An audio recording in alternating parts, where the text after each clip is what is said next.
BB851, turn right, heading 180. 14 Papa, turn right 245, report localizer established 27. The Trent 1000. The mere mention of this engine sadly for years now has had negative connotations attached to it, and it simply isn't stopping anytime soon and will now stretch into 2020 thanks to new updates and problems that I'll be diving into in this video. Following on though from the Norwegian 787 engine failure above Rome last month, the actual implications that have come from this are actually far worse than we probably would have imagined when the incident first occurred. The ongoing effort currently for customers to replace the specific faulty part, which is the turbine blades on the Trent 1000s, is now facing major delays. On top of the actual replacement and installation process, Rolls Royce need to inspect the Trent 1000 engines, which is also taking time. Rolls Royce has said these Boeing 787s will impact airlines greatly, with more groundings stretching into 2020. They expect the total to be in the double digits, with it only going down to single digits by the midway point of 2020.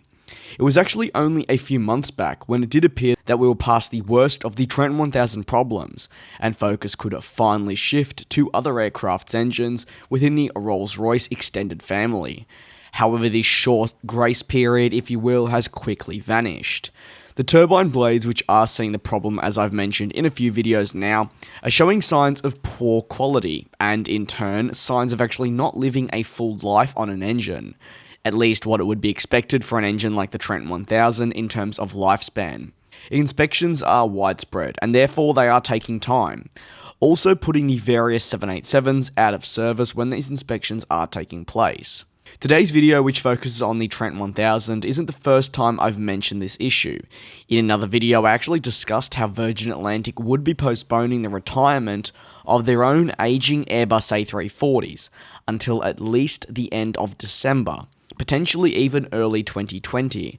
This was following Rolls-Royce not being able to send back engines quick enough. Virgin Atlantic, if you are unaware, were actually one of the major carriers in the world severely affected by the Trent 1000 issues in the past year with the Package B and Package C engines.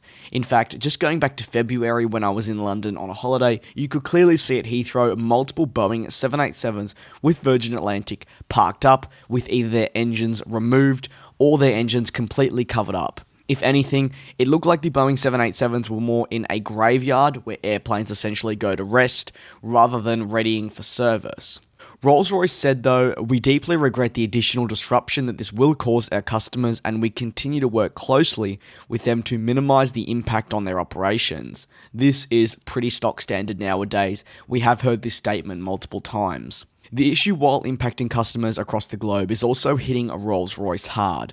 They've spent around $2 billion US over the course of 2 years attempting to fix the issue, which just doesn't seem to want to go away. They've spent so much time as well, money, and overall effort on attempting to sort it, and this is actually taking all their other current resources away, making more airlines doubt them. Just take a look at Emirates. They were doubting Rolls-Royce's ability to actually produce an engine that they say they could, and keeping it at a consistent performance level.